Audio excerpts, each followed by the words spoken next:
有没有像坐在电影院里面？有。大家好，我是强尼。那我们今天要开箱的品牌是最新上市的，叫 GameModio。这个品牌的诉求呢是结合 Game、Movie、Audio 结合成的一个品牌，而且第一个产品 EV1 不仅仅打游戏用，听歌、看电影，通通一机搞定，少去了一堆耳机复杂的设定，就简单化的给你最真实的需求。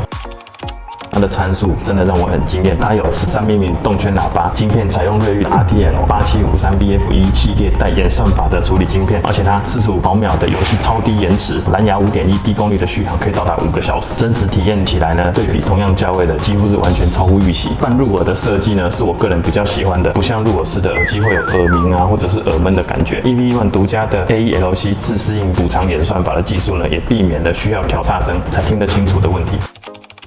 EV1 呢，还拥有电影模式跟音乐模式2种可以选择，可以在不同的场合之下进行切换，让强尼真的印象非常的深刻。音乐模式下呢，经过虚拟的低音补偿，将半入耳式最常见低音不足的缺点加以补偿并优化，日常听歌也真的很没有问题。低音跟高音的分配呢，也非常的清楚。那在电影模式的时候呢 ，AELC 的演算法将3D 场景还原加以特别的加强，宛如身在100万设备的那种杜比音效的影院中，身临其境，沉浸式的环绕音效、人声跟场景音的层次非常的分明，真的超级震撼的。像你又说的可能比较不准确，我们可以找一下我们音控的小编，让他来体验一下。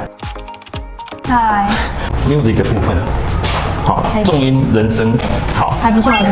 好 ，OK， 好，那我帮你转成让你惊艳的 Movie 模式，你觉得呢？很立体，很像就很环绕的感觉。有没有像坐在电影院里面？有。我昨天看，我看这片的时候，我自己看好几次，的，就是体验，哇，那个感觉真的超好的。对，我刚觉得转的时候落差蛮大的。哦，对，真的。那游戏模式的部分，大家都知道，打游戏的时候最讨厌延迟了。EV1 最重要是它的低延迟，它电池部分做到45毫秒，蓝牙5.1的晶片加持下，在声音跟画面的同步上做了很好的输出，出招跟音效呢都可以很精准的跟上。这个真的就是组队团战的好利器啊！独家的 AELC 的演算技术，解决了一般游戏用户需要将音量开到最大声，才可以听到细节的问题。带着它玩游戏呢，配合小地图的方向，能精准的判断位置，比不戴耳机好太多了。